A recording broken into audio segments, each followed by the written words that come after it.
ശിവപ്രസാദ്, ഈ ഗോകുൽ പറഞ്ഞത് രണ്ട് മൂന്ന് കാര്യങ്ങളാണ്. ഒന്ന്, ഈ NDAയുമായി ബന്ധപ്പെട്ട നീറ്റ് പരീക്ഷയുമായി ക്രമക്കേട് പരിഹരിക്കപ്പെട്ട് കഴിഞ്ഞു. രണ്ട്, CJP നുഴഞ്ഞു കയറിയവരാണ്. CJPയിൽ നുഴഞ്ഞു കയറി ഇടതു വിദ്യാർത്ഥി സംഘടനകളടക്കം ഇടതുപക്ഷം അടക്കം നുഴഞ്ഞു കയറുകയായിരുന്നു. അവരാണ് പ്രശ്നമുണ്ടാക്കിയത്. ഇപ്പോൾ ഈ CJP ഈ പ്രശ്നം പറഞ്ഞു തുടങ്ങിയിട്ട് 370 അടക്കമുള്ള കാര്യങ്ങൾ പറയുന്നു. ഇപ്പോഴും പറയുന്നു കൃത്യസമയത്ത് ഇടപെട്ടിട്ടുണ്ട് മോദി സർക്കാർ. അങ്ങനെയാണോ ശിവപ്രസാദ്? ഏതായാലും ഇടതുപക്ഷം നുഴഞ്ഞു കയറിയെന്നല്ലേ പറഞ്ഞുള്ളൂ. ഖാലിസ്ഥാൻ തീവ്രവാദികൾ മുതൽ ISIS വരെയുള്ള വിവിധ തീവ്രവാദ ഗ്രൂപ്പുകളുടെ പട്ടിക ആവർത്തിച്ച് വിവിധ BJP നേതാക്കന്മാരും RSS നേതാക്കന്മാരും നവമാധ്യമങ്ങളിലൂടെയും അവർക്ക് സ്വാധീനമുള്ള വാട്സപ്പ് ഗ്രൂപ്പുകളിലും അതോടൊപ്പം തന്നെ വിവിധ മാധ്യമങ്ങൾ ഉപയോഗപ്പെടുത്തിയും വളരെ പ്രചണ്ഡമായി പ്രചരണം നടത്തിക്കൊണ്ടിരിക്കുകയാണല്ലോ. അപ്പോൾ അതിൻ്റെ കൂടെ ഇടതുപക്ഷത്തെ കൂടി ഇപ്പോൾ കൂട്ടി പറയുന്നതിൽ വലിയ അതിശയോക്തി നമ്മൾ വിചാരിക്കേണ്ട കാര്യമില്ല, അതവർ പറഞ്ഞോട്ടെ. പക്ഷേ അടിസ്ഥാനപരമായ പ്രശ്നം എന്താ? നമ്മളിതൊക്കെ പറയുമ്പോൾ രാജ്യം ഒരു ഗവൺമെൻറ്റിനാൽ ഭരിക്കപ്പെടുകയാണ്. 11 വർഷമായി തുടർച്ചയായി ഭരിക്കുകയാണല്ലോ. ഇപ്പോൾ 2026 നീറ്റ് ചോദ്യപേപ്പർ ചോർന്നതിൻ്റെ അടിസ്ഥാനത്തിൽ ഇപ്പോൾ വലിയൊരു പ്രക്ഷോഭം രാജ്യത്ത് നടക്കുമ്പോൾ 2026 പരീക്ഷ നടക്കുന്നതിന് മാസങ്ങൾക്ക് മുമ്പ് അധികാരത്തിലെത്തിയ ഗവൺമെൻറ് അല്ലല്ലോ രാജ്യം ഭരിക്കുന്നത്. 11 വർഷമായി തുടർച്ചയായ ഒരു ഗവൺമെൻറ് ഭരിക്കുന്നു. ആ തുടർച്ചയായ ഗവൺമെൻറ് ഭരിക്കുമ്പോൾ 2024 നമുക്കൊന്ന് പോകാം. ഞാൻ പഴയ കഥയൊന്നും പറഞ്ഞു 2016 19 കഥയെല്ലാം ഞാൻ മാറ്റി വെക്കാം. 2024 എന്താ ഉണ്ടായത്? 2024 എന്താണോ ഇന്നുണ്ടായത് ഇതിൻ്റെ തനിയാവർത്തനം 2024 നടന്നില്ലേ? ആ 2024 ഇതേ ചോദ്യപേപ്പർ ചോർച്ച രാജ്യത്ത് നടക്കുമ്പോൾ ഈ രാജ്യം ഭരിച്ച പാർട്ടി BJP ആണ്. രാജ്യത്തിൻ്റെ പ്രധാനമന്ത്രി നരേന്ദ്രമോദിയാണ്. രാജ്യത്തെ പ്രധാനപ്പെട്ട ഈ സംവിധാനങ്ങളെല്ലാം നിയന്ത്രിക്കുന്ന ഇതിൻ്റെ ഉദ്യോഗസ്ഥർ BJP ഗവൺമെൻറ് നിയോഗിച്ച ഉദ്യോഗസ്ഥരാണ്. എന്ത് നടപടി സ്വീകരിച്ചു? ഈ വിഷയങ്ങളുണ്ടായപ്പോൾ സുപ്രീം കോടതി, എൻ്റെ ഓർമ്മ ശരിയാണെങ്കിൽ ആദ്യം ചോദിച്ച ചോദ്യതാണ് 2024 ഇത് തന്നെയല്ലേ നിങ്ങൾ പറഞ്ഞതെന്നൊരു ഘട്ടത്തിൽ സുപ്രീം കോടതി ചോദിച്ചു 2026. അപ്പോൾ 2024 ഈ ചോദ്യപേപ്പർ ചോർച്ചയെ തുടർന്ന് വലിയ നിലയിൽ പരീക്ഷ റദ്ദ് ചെയ്യപ്പെടുകയും ആ റദ്ദ് ചെയ്യപ്പെട്ട പരീക്ഷ വീണ്ടും നടത്തപ്പെടുകയും ചെയ്യുമ്പോഴും അതിൽ നിന്ന് എന്തു പാഠം പഠിച്ചു ഗവൺമെൻറ്? ഇതാണ് ചോദ്യം. ഒരു ജനാധിപത്യ ഗവൺമെൻറ് പോട്ടെ, ഒരു രാജ്യം ഭരിക്കുന്ന ഗവൺമെൻറ് പോട്ടെ, ബോധവും വിവേകമുള്ളൊരു മനുഷ്യൻ ഒരു തവണ തെറ്റ് ചെയ്താൽ ആ തെറ്റ് മാനുഷികം നമുക്ക് പരിഗണിക്കാം. അതേ തെറ്റ് ഒരു വർഷത്തിനിപ്പുറം വീണ്ടും ആവർത്തിച്ചാലോ? ആ ആവർത്തിക്കപ്പെടുന്ന തെറ്റിൻ്റെ പേരിൽ 22 ലക്ഷം വിദ്യാർത്ഥികളുടെ ഭാവി തുലാസിലായാലോ? ആ 22 ലക്ഷം വിദ്യാർത്ഥികൾ ഇനി എന്ത് ചെയ്യണമെന്ന് ആശങ്കയിലാക്കപ്പെട്ടാലോ? ആ ആശങ്കയിലാക്കപ്പെടുന്ന വിദ്യാർത്ഥികൾ ഒരു 22 പേർ ആത്മഹത്യ ചെയ്താലോ? ഇവരുടെ ജീവിതത്തിന്, അവരുടെ ഭാവിക്ക്, അവരുടെ ജീവന് ആരാണ് സമാധാനം പറയാൻ പോകുന്നത്? ഇതല്ലേ നമ്മുടെ രാജ്യത്തിലേക്കുന്ന ചോദ്യം. ഇതെല്ലാം പരിഹരിച്ചു, ഈ പ്രശ്നങ്ങളെല്ലാം അവസാനിച്ചു, ഇനി നമ്മളെല്ലാം ഒരുമിച്ച് രാജ്യത്തിൻ്റെ പുരോഗതിക്ക് വേണ്ടി പ്രവർത്തിക്കണമെന്ന് പറഞ്ഞാൽ മനസ്സില്ല സാർ. ഈ മരണപ്പെട്ട 22 കുട്ടികളുടെ ഭാവിക്ക് വേണ്ടി, അവരുടെ ജീവന് വേണ്ടി ഇവിടെ ചോദ്യം ഉയർത്തപ്പെടണ്ടേ? ആ ഭാവി അവതാളത്തിലായ 22 ലക്ഷം വിദ്യാർത്ഥികൾക്ക് വേണ്ടി ചോദ്യം ഉയർത്തപ്പെടണ്ടേ? ഇന്ന് ഗോകുൽ പറഞ്ഞ അതേ ന്യായമാണ് രാജ്യത്തിൻ്റെ ഫിനാൻസ് മന്ത്രി നിർമ്മല സീതാരാമൻ പറഞ്ഞത്. അവരെന്താ ചെയ്യേണ്ടത്? പരീക്ഷ ഒന്ന് റദ്ദായിപ്പോയാൽ വീണ്ടും പോയി അടുത്ത പരീക്ഷയ്ക്ക് പഠിക്കുകയല്ലേ ചെയ്യേണ്ടത്? അങ്ങനെ പഠിച്ചാൽ അവർക്ക് നല്ല കൂടുതൽ മാർക്ക് വാങ്ങാൻ കൂടുതൽ സമയം ലഭിക്കുകയാണല്ലോ എന്നാണ്.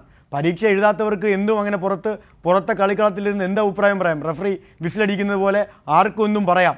പക്ഷേ എഴുതുന്ന കുട്ടികളുടെ മാനസികാവസ്ഥ ഒരു തെല്ല് മനസ്സിലാക്കാൻ രാജ്യത്തെ ഭരണാധികാരികൾക്ക് വകതിരിവുണ്ടായിരുന്നെങ്കിൽ രാജ്യം ഇത്രയും വലിയ പ്രക്ഷോഭത്തിലേക്ക് പോകില്ലായിരുന്നു. ഞാൻ ആവർത്തിച്ച് പറയുകയാണ്.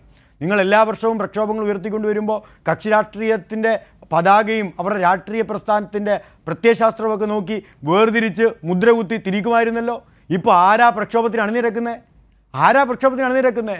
നിങ്ങളെല്ലാ കാലവും നിങ്ങളുടെ വോട്ട് ബാങ്കായി ചേർത്ത് വെച്ചിരുന്നവർ ഈ പ്രക്ഷോഭത്തിൻ്റെ ഭാഗമാണ്.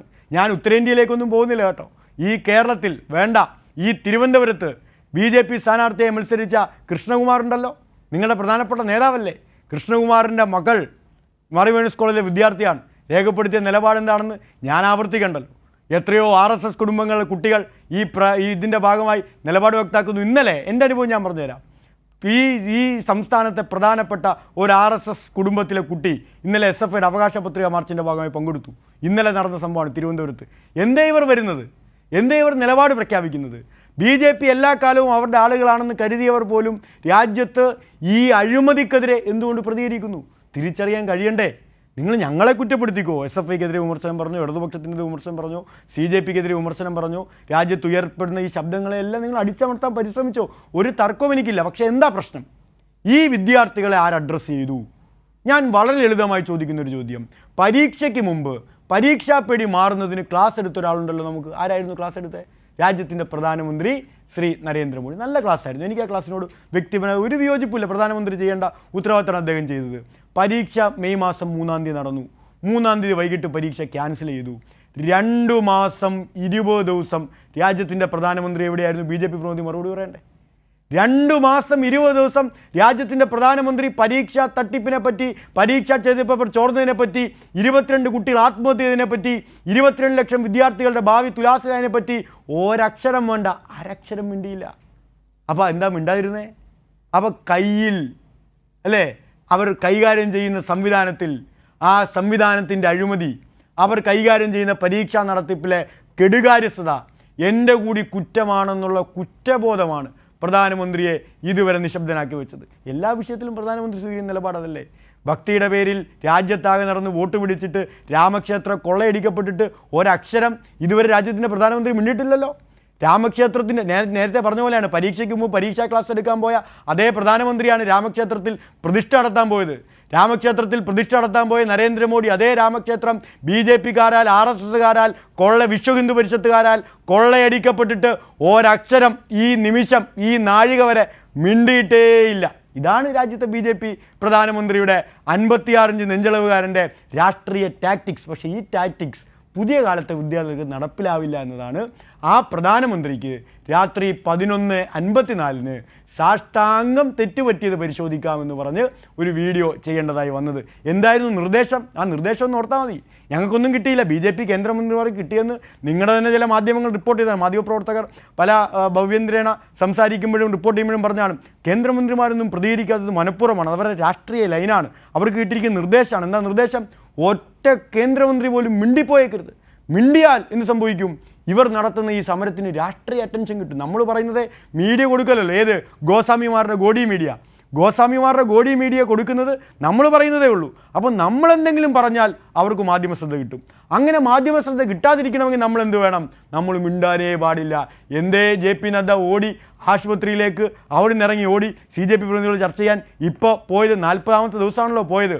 21 ദിവസം ഒരു മനുഷ്യൻ നിരാഹാരം കിടന്നിട്ട് ഒരു ഗവൺമെൻറ് ഉദ്യോഗസ്ഥനെ, ഒരു ക്ലർക്കിനെ പറഞ്ഞ് അവിടേക്ക് വിടാൻ മനസ്സ് കാണിക്കാത്തവർ ഈ പ്രക്ഷോഭം രാജ്യത്ത് കത്തിക്കാളിയപ്പോൾ മന്ത്രിമാരെ തലങ്ങും വിലങ്ങും പായിക്കുന്നുണ്ടെങ്കിൽ നിങ്ങൾക്ക് ഈ പ്രക്ഷോഭത്തിൻ്റെ ചൂട് തട്ടിയിരിക്കുന്നു. ഞങ്ങളുടെ വിജയമാണ്, ഞങ്ങൾ ആത്മാർത്ഥമായി പറയാം.